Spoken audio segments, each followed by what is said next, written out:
Un village, une ville, un pays. Et si mon coin du monde n'était pas visible à l'œil nu? En tant qu'adolescente et par définition une fille incomprise et pleine d'émotions, il y a un coin dans ce monde où j'aime particulièrement me renfermer. Et ce coin du monde, c'est également ma meilleure amie. Sa meilleure amie? Quoi? Je ne comprends pas. Oui, ma meilleure amie. Beaucoup d'entre nous s'enferment dans sa meilleure amie. Dans sa meilleure amie, ça sonne un peu bizarre quand même. Disons qu'il faut éviter de le répéter à ma copine. J'ai tout entendu, bande de fils de... Bon, ça suffit, ce n'est pas la question. Je vous présente donc mon coin du monde, celui qui a toujours été là pour moi et qui est indispensable à ma vie, ma meilleure amie. Ma meilleure amie car elle a été là dans ces moments gênants de l'enfance où on me forçait à danser devant toute ma famille et même que j'étais grave deg car je ne dansais même pas avec le BG de l'école. Elle était là dans ces moments où je me sentais grave fraîche avec mes collants de laine en plein été. Et même quand à Noël j'emmerdais le monde entier pour attirer l'attention. Ma meilleure amie car elle a été là quand j'ai grandi et que j'ai réalisé qu'il allait y avoir des moments plus compliqués que les autres. Car oui, c'est elle qui m'aide à réguler mon stress quand aujourd'hui je n'y arrive pas toute seule. C'est avec elle que je souffre. C'est elle qui me donne la force de crier au monde entier ma souffrance. Elle m'accompagne quand je m'ennuie. Elle m'évite de longs moments de solitude. Et surtout, elle me permet de me ressourcer quand le surplus d'émotions vide toute mon énergie.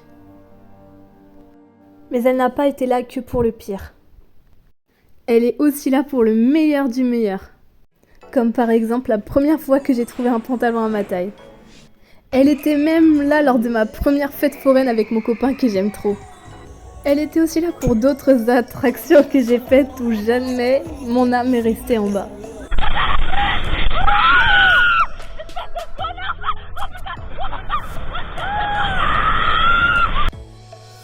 Même encore aujourd'hui, elle est là quand je veux faire la folle dans la salle de bain car je trouve qu'avec les cheveux mouillés, je ressemble à Britney Spears.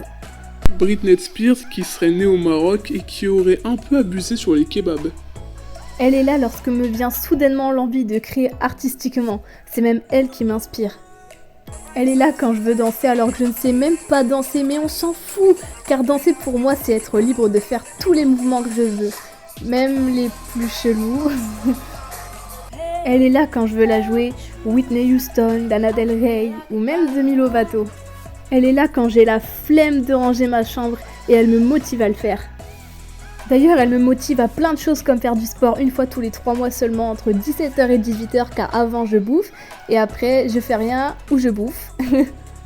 Elle me motive même à écrire un texte pour un concours de court-métrage alors que de base je n'en écris jamais. Mais comme j'écoute When the Party's Over de Billie Eilish et que je sens que la fin est proche, je simule l'écriture de mon testament. D'ailleurs, je m'en vais de suite chercher les M&M's Crispy parce que je sens que j'ai la dalle. C'est normal, il est plus de 18h. En tout cas, mon coin du monde, c'est la musique. Vous n'avez pas l'impression que quand vous l'écoutez, vous êtes dans un autre monde, mais dans le monde en même temps? Une petite bulle, un petit coin. En tout cas, vive la musique et vive la France! Vive la France alors que les seules musiques françaises qu'elle écoute, c'est celles des années 80 et 90. Et est-ce que ça a un rapport déjà? On parle de musique, pas de... Bon, Maurice, ferme ta...